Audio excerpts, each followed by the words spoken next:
जो आत्माएं नाम का सुमरण करती हैं वो ये सोच नहीं पाती कि इसके आगे क्या होगा। ये भी मैं बताना चाहता हूं, इसके आगे बहुत कुछ होगा, क्योंकि इसकी आखिरी मंजिल परमात्मा है, परम शांति है, परम सुख है, जो इसकी आखिरी मंजिल है। पहले तो श्वास जो अंदर आता है बाहर जाता है, इसमें नाम का सुमरण चलता रहे। जब 24 घंटे कहने का मतलब है जब आप सारा दिन चलते फिरते उठते बैठते खाते पीते नाम का सुमरण करेंगे, तो जब रात को सो जाएंगे श्वास आपका चलता रहेगा, उसमें नाम का जप भी होता रहेगा। अगर नाम का जप श्वास के साथ होने लग जाए तो ये जप बंद नहीं होता, 24 घंटे चलता रहता है। पर ये पहली मंजिल है। महाराज जी कहते हैं जाप मरे अजप्पा मरे, अनहद भी मर जाए। पहले आपको जो नाम दिया जाता है उसको जाप कहते हैं। जब आप उसको रटते हैं अंदर श्वास के साथ पूरा चला लेते हैं, जब भी श्वास को देखते हैं नाम चलता मिलता है। जब इस स्टेज में आ जाते हैं, जब और भी गहरी स्टेज में आते हैं कि आपके पास कोई व्यक्ति आकर बैठ जाए, शांति से कान लगाकर सुने, तो आपके श्वास में नाम का शब्द सुनाई देगा। जब ऐसी स्थिति आ जाए तो फिर दूसरी स्टेज आती है। जो कहते हैं कि नाम से मन शांत नहीं होता, मैं कहता हूं कहीं भी नहीं जाएगा अगर नाम का सुमरण हो जाए। दूसरी बात, जो हमें संसार की वासनाएं रहती हैं, वो इसी जगत में थे ऋषि मुनि जिन्होंने जप करके प्राण को जागृत करके, नाभि के नीचे प्राण का मंदिर है, उसी प्राण को कुंडलनी कहते हैं, उसी प्राण को चिति शक्ति कहते हैं, उसी प्राण को चेतना कहते हैं, उसी प्राण को जीव कहते हैं। बुद्धि के अंदर मस्तिष्क में सहस्रार में परमात्मा का प्रतिबिंब पड़ता है, जिसको हम साक्षी आत्मा कहते हैं। उसी आत्मा से निकली हुई शक्ति जो प्राण शक्ति चेतना शक्ति है, उसी चेतना शक्ति को हम प्राण कहते हैं, जो नाभि के नीचे है। जो मन है इसी शक्ति के कंट्रोल में है। जैसे समुद्र है, फिर उसमें लहरें उठती हैं, बुलबुले बन जाते हैं, बुलबुले शांत हो जाते हैं, फिर समुद्र पानी की तरह समुद्र रह जाता है। जब बुलबुले लग होते हैं उनको बुदबुदे कहते हैं, नहरें कहते हैं, लहरें कहते हैं, लेकिन दोनों शांत हो जाए तो उसको समुद्र कहते हैं। इसी प्रकार से हमारा जो प्राण है, इसमें अगर नाम चलने लग जाए, इसमें चिंतन रहता है संसार का, इसी के अंदर प्रारब्ध होती है। हर श्वास में प्राण से प्रारब्ध निकलकर हृदय में मन का रूप धारण करके बाहर बिखरती है। ये प्राण का विज्ञान है जो बाहर बिखरती है। इसी प्रकार मन बन बनकर हमें पता ही नहीं चलता हम क्या सोच रहे हैं, क्या होने वाला है, क्या हमारे मन में उठने वाला है, ये भी पता नहीं होता। ये सब प्रारब्ध से अपने आप जैसा क्रम में वैसे उठता रहता है। हमारी प्रारब्ध कुंडलनी के अंदर समाई रहती है। कुंडलनी क्यों कहते हैं प्राण को? क्योंकि प्राण कुंडलाकार में होता है।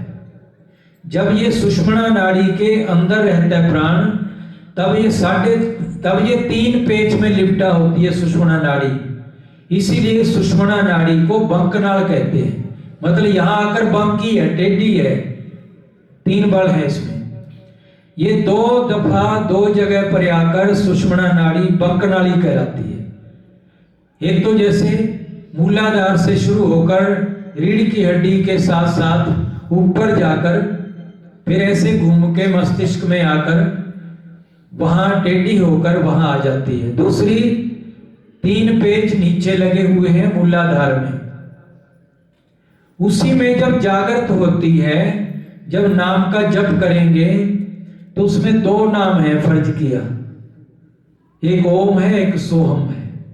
सोहम प्राण को कहते हैं, ओम परमात्मा का नाम है। प्राण जागृत होकर सोहम से, ओम के द्वारा परमात्मा से जाकर मिल जाता है। ओम का काम है प्राण को परमात्मा से मिलाना, जीव को परमात्मा से मिलाना। सोहम का काम है जीव को जागृत करना। जब जीव जागृत होता है, ये प्राण कुंडलाकार में हो जाता है। जो 3 पेच थे वो खुल जाते हैं, सुषुम्ना नाड़ी नाभि में आकर जुड़ जाती है, और नाभि से शब्द जब उठता है वो कुंडलाकार में ऐसे उठता है, जैसे कुंडल होता है गोलादार में। जब ये शब्द जाग जाता है तो आपके सारे कमलों को दिगाने की शक्ति आ जाती है, पर गुरु कृपा से। बिना गुरु आगे कैसे जगाए जाते हैं पता नहीं चलता। जिस दिन कुंडलाकार में नाम चलने लग जाता है, आपका मन वश में होने लगता है। क्योंकि जो कुंडलनी मुंह खोले बैठी थी, प्राण का उर्ली तरफ मुंह खुला था, जिसको कहते हैं कुंडलनी का मुख खुला है, तो कुंडलनी का मुख खुला रहता है, उससे प्रारब्ध निकलती है और हृदय में मन का रूप धारण करके बाहर बिखरती है। लेकिन महाराज जी कहते हैं 3 पेच है कुंडलनी नाभि के पासा, जाके मुख से निकले छल अग्नि आकाशा।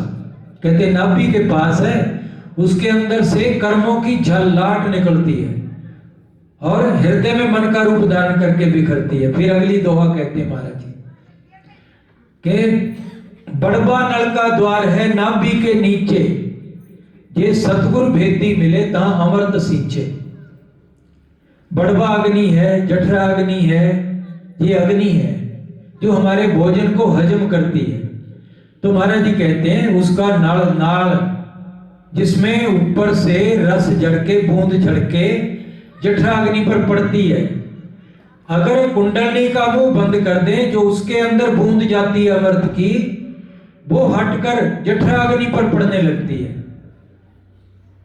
जब कुंडलनी जागरण होती है, जब प्राण जागृत होता है, जब वो जठरा अग्नि पर पड़ती है, तो महाराज जी कहते हैं खुद्या तिरछा ताहे न व्यापे, उसको भूख नहीं लगती, प्यास नहीं लगती, वो बिना भूख प्यास से हजारों वर्ष तक बैठा रह सकता है। खुद्या तिरछा ताहे न व्यापे, निद्रा नींद काल नहीं झांपे, उसके पास काल नहीं आता, उसको नींद नहीं आती। हृदय जप्पा जाप जगावे, जैसे से सहस गुण गावे। इस पर तो कभी भी वैज्ञानिकों द्वारा संशोधन नहीं हुआ, संतों की वाणी पर विचार नहीं किया गया। बाहर तो संशोधन हुआ, हजारों करोड़ रुपया ग्रहों पर जाने के लिए खर्च होता है, लेकिन एक योगी साधना को करके सारे ग्रहों में घूम आता है, वो चंद्रलोक में चला जाता है। ये सारे लोग वही तो हैं, कहीं इंद्र रह रहे हैं, कहीं ब्रह्मा जी रह रहे थे, कहीं विष्णु जी रह रहे हैं, कहीं शंकर जी रह रहे हैं। उसके सबसे ऊपर बृहस्पति है, जिसको सदगुरु कहते हैं, सदगुरु का लोक। तो मतलब यही ग्रह है जिसमें जाने के लिए प्रयास करते हैं वैज्ञानिक, हजारों साल रिसर्च करते हो गए, लेकिन इन्हीं ग्रहों के ऊपर 2 साल की समाधि लगाकर संत पहुंच जाते हैं आराम से। और उन्होंने पहुंचकर सारे ब्रह्मांड के बारे में बताया। क्या बताया? गुरु नानक साहब कहते हैं लाखों आकाशों आकाश, हमने देखा लाखों आकाश है, लख पतालों पताल, ओढ़क ओढ़क भाड़ थके चहु वेद कहे एक बात। तो वेद भी कहते हैं सारे ब्रह्मांड का कोई अंत नहीं है, न इति इसका कोई अंत नहीं। ये वो संत जो 1-2 साल में साधना करके इन सारे जगत में टूर कर लेते हैं ब्रह्मांडों में, लेकिन वैज्ञानिक खोजते रह जाते हैं, कुछ पाते नहीं, क्योंकि धर्म के साथ तालमेल नहीं मिला। तो सोचते हैं धर्म तो पोप लीला। गरीबदास जी ने आज से कितने 250 वर्ष पहले बता दिया था कि सिपला नगरी में विष्णुदत्त पंडित के घर में निष्कलंक अवतार पैदा होंगे, जो कालंदर दाने को मारेंगे, उसके बाद सतयुग आ जाएगा। कितना समय पहले लिख दिया। लोग आकाशवाणी ज्योतिषियों की तो दिखाते हैं, पर जिन्होंने इतनी भविष्यवाणियां की उनको याद नहीं करते, नहीं उनकी सारी गुंडियां खुल जाएं। जब कभी ऊपर से कोई भूत प्रेत आ जाता है, कोई ऐसी आत्मा आती है, उसको कहते हैं ऊपर से तस्त्रियां आ गई। उनको यही पता नहीं दिव्य आत्माएं घूमती हैं, सारी सृष्टि उनकी है। तो बहुत बड़ी रिसर्च है, अगर इस पर की जाए तो पहले ऋषियों के जमाने के बेटे पैदा होने लग जाएं। नचिकेता को पिता ने ये कहा था, जब उन्होंने लंगड़ी लुल्ली गायें सारी दान कर दी, अच्छी अच्छी गौएं घर पर रख ली, तो उनको समझाते हुए, उनको इशारे से बताते हुए कि मैं सीधा कहूंगा तो पिता का अपमान है, तो उन्होंने अपोदघात भाषा में कहा कि पिताजी मुझे किसको दोगे? मतलब मेरे लिए ऐसी ऐसी गायों का चयन किया है और सारी जो रद्दी गाय थी सब आपने दान कर दी। कहने का अभिप्राय था कि मुझे किसको दोगे? तो पिताजी समझ गए कि ये मेरे आगे तर्क कर रहा है, इसके लिए तो मैं सब कर रहा हूं और यही मेरे लिए कह रहा है कि मुझे किसको दोगे, व्यंग कर रहा है। पिताजी ने गुस्से में आकर कहा, तुझे यम को दूंगा, यमराज को दूंगा। उस समय की संतान देखो, उनके संस्कार देखो। जब ये कहा तुझे यमराज को दूंगा, तो नचिकेता क्या सोच रहे हैं कि मेरे पिताजी के मुख से निकला हुआ वचन झूठा ना पड़े। अगर मैं पिताजी को कहूंगा कि मैं यमराज लोक में जाता हूं, यमराज के पास, तो पिताजी मुझे जाने नहीं देंगे। उन्होंने समाधि लगाई, सीधा यमराज के पास पहुंच गए। मतलब ये विद्या थी पहले, आज तो जंतर विद्या है, उस समय मंत्र विद्या थी। आपने देखा है जब कर्ण तीर चलाते हैं ऐसे, उसके तीर के अंदर जो दिव्य अस्त्र होते थे उसमें बाण नहीं होते थे, बाण को आवाहन किया जाता था। जब तर्कस पर आवाहन किया मंत्र पढ़ते हुए तो उसमें बाण आ गया, और वो बाण आग्नेय अस्त्र, ब्रह्मास्त्र, पाशुपात अस्त्र, ऐसे ऐसे अस्त्र प्रकट होते थे और वो खत्म नहीं होते थे। एक दफा तर्कस चलाया, फिर तर्कस में बाण अपने आप आ जाता था। आपने देखा उन बाणों में ताकत कितनी होती थी, एक बाण छोड़ा उसके हजारों बाण बन गए, आगे लाखों बाण बन गए। ऐसी ऐसी ताकत थी ऋषियों के समय में। लेकिन आज माने का अगर नहीं है, हम किसके पीछे दौड़ रहे हैं? वासना के पीछे। सारा जीवन कमाई के बाद वासना के पीछे दौड़ने में लग जाता है, और जबकि उसका कोई भी लक्ष्य नहीं है और कोई उसका सुख नहीं है। घर माँ बाप बच्चों को बड़ा करते हैं, शादी हो जाती है, बहुत गाजे बाजे बजते हैं कि सुख में जीवन बीतेगा, लेकिन वो सुख 2-4 महीने का होता है, उसको महसूस करता है वो। और जिस दिन शादी होती है उसी दिन से दुख रूपी नरक खड़ा हो जाता है। ऊपर से हंसते हैं, अंदर से हंसना ही बंद हो जाता है। जब पलटू साहब, जब दादू साहब का एक शिष्य थे रज्जबदास, रोज महाराज जी के पास आते थे। तो एक दिन माता पिता ने जोर देकर उसकी शादी कर दी। शादी के समय में जब मुकुट बांध के, मोड़ बांध के, सोचा कि पहले गुरुजी को प्रणाम करके आऊंगा, फिर मैं आगे ससुराल में जाऊंगा। तो माता पिता के आगे शर्त रखी कि मैं पहले वहां जाना चाहता हूं। रास्ते में ही दादू साहब का आश्रम पड़ता था। आश्रम में गए, दादू साहब अंदर विराजमान थे। मोड़ बांधे हुए जब रज्जबदास दादू साहब के पास चरण वंदना करने गए, तो दादू साहब ने देखा, कहने लगे, रज्जब तय गजब किया, सिर पर बांध्या मोड़, आया था हरि मिलन को, करी नरक को ठौड़। तू तो सुख प्राप्त करने आया था, आनंद लेने आया था जीवन में, तेरे को रास्ता भी मिल गया था, तू तो नरकों के रास्ते चल पड़ा। मतलब जिस चीज के लिए दिन रात घूम रहे हैं, दिन रात प्रयास कर रहे हैं, जिस सुख के लिए, वो सुख नहीं है, इसके बाद नरक है, बहुत बड़ा दुख है। परमात्मा की भक्ति है, परमात्मा का आनंद है, जिसको परमानंद बोलते हैं, वो कभी खत्म नहीं होता। महाराज जी बार बार कहते हैं चल ले सुख के सागर जहां शब्द सिंध रत्नाकर, कि सुख का रास्ता ले लो जहां सुबह सदा सुख है। तो मैं बता रहा था जो नाम का सुमरण करना है इसके बाद क्या करना है, क्योंकि बात लंबी चली गई। तो नाम का श्वास चल रहा है, इसमें आते जाते श्वास में मंत्र का जप करना है। इसके बाद फिर क्या करेंगे, मंत्र अपने आप चलने लग जाए।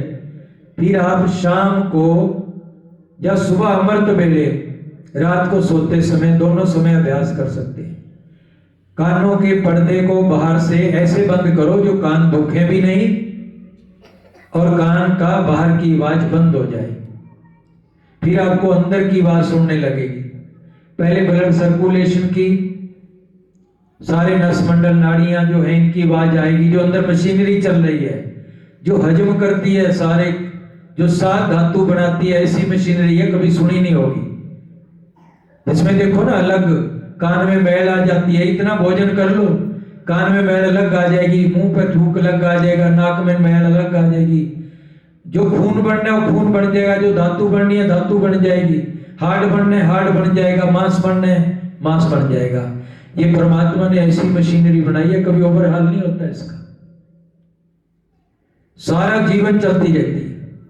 इस मशीनरी की भी एक आवाज है, जब वो आवाज धीरे धीरे रोज अभ्यास करोगे बंद हो जाएगी, फिर देवलोक की आवाजें शुरू हो जाएंगी। आपका मन जो जो शांत होगा, परमात्मा की आवाज जिसको आकाशवाणी बोलते हैं वो शुरू हो जाएगी। फिर शुरू होते होते कई तरह के बाजे बजेंगे, सुनाई देंगे, जिसको कबीर साहब कहते हैं अनहद नाद। फिर वो बाजे कैसे होंगे, महाराज जी कहते हैं अनहद की धुन प्यारी संतो, अनहद की धुन प्यारी। पहले तो सब रड़मिल बाजे, पीछे न्यारी न्यारी। पहले ऐसा होगा जैसे बारात में बाजे बजते, इतनी बाजें आने लगेगी धीरे धीरे। फिर धीरे धीरे सारी बाजें शांत होकर 1 घंटा बजेगा, टन टन ऐसे घंटा बजेगा। वो इतना सुरीला होगा आपकी बहिर्मुखता को अंतर्मुख कर देगा। फिर उसके बाद शंख बजने लगेगा, फिर शंख की ध्वनि जो जो रोज सुनते रहेंगे उसी में मन लगा के बैठेंगे, बिल्कुल शांत मन से सुनते रहेंगे, तो धीरे धीरे घंटा बंद हो जाएगा, शंख बजना शुरू हो जाएगा। ऐसे 9 प्रकार के नादों की आवाज आती है और 9 प्रकार के नादों में 24 प्रकार की सिद्धियां प्राप्त होती हैं। जब छठा नाद बजता है, बंसी बजती है अंदर।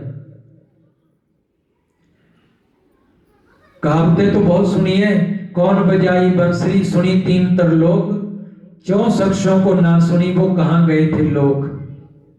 मतलब ऐसी ऐसी बातें सुनी है भगवान कृष्ण के समय की, लेकिन ये बंसी भी उसको सुनती है जो अंदर बजती है, जो इसका अभ्यास करता है। उसी उतनी ही प्यारी बंसी, उतना ही बजाने वाला दर्शन देगा। तो छठा नाद खुलता है तो बंसी बजनी सुनाई देती है। 9वां नाद खुलता है, छठे नाद के अंदर व्यक्ति अंतर्यामी होने लगता है। उसको सारे ब्रह्मांड के जितनी आत्माएं हैं वो क्या सोच रही है उसका सारा पता चल जाता है। 9वां नाद खुलता है बीन, तो आदमी जहां चाहे प्रकट हो जाए, जहां चाहे छिप जाए, 1 सेकंड में कलकत्ते पहुंच जाए, 1 सेकंड में कहीं पहुंच जाए।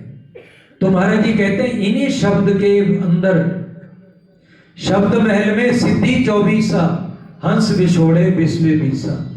कहते हैं इसी नादों के अंदर 24 प्रकार की सिद्धियां हैं जो संतों ने दिखाई यहां आकर। जो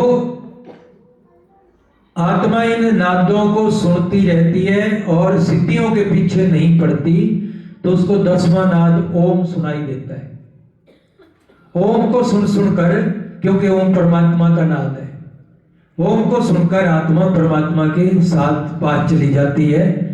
ऐसे चली जाती है जैसे बूंद समुद्र में चली जाती है, उसको पता नहीं लगता कहां गई।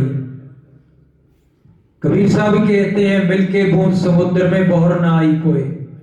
गुरु नानक साहब कहते हैं जो जल में जल जाए समाना, त्यों ज्योति संग ज्योत मिलाना। उस परमात्मा ज्योति के संग हमारी आत्म ज्योति जाकर मिल जाती है तो सब कुछ संसार परमात्मा में हो जाता है। ये संसार नहीं रहता, वैसे तो वास्तविक रहता है, हमारे लिए नहीं रहता। हम परमात्मा में मिल जाते हैं, उस परम शांति को प्राप्त हो जाते हैं जहां कभी दुख है ही नहीं, सुख का सागर है। सागर क्यों कहा? जैसे समुद्र में पानी की कमी नहीं है, ऐसे उस सुखों की कमी नहीं परमात्मा रूपी सागर में। वो परमात्मा प्रेम का सागर है, दया का सागर है, सुख का सागर है। मतलब जितनी महिमा कहें कम है, जिसको भी तुम अच्छा समझते उसी का वो समुद्र है। तो हम वहीं से बिछड़े हैं, वहीं जाकर धीरे धीरे मिलना है। तो ये साधना है, मामूली साधना नहीं जो श्वास की साधना है। इससे आप परमात्मा तक जा सकते हो।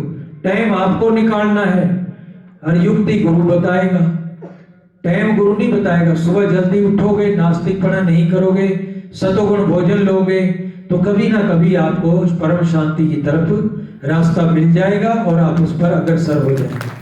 बोलो सद्गुरुदेव भगवान की जय। इन्हीं शब्दों द्वारा मैं शुभकामना करता हुआ, सबका धन्यवाद करता हुआ अपनी वाणी को विराम देता हूं। सत साई।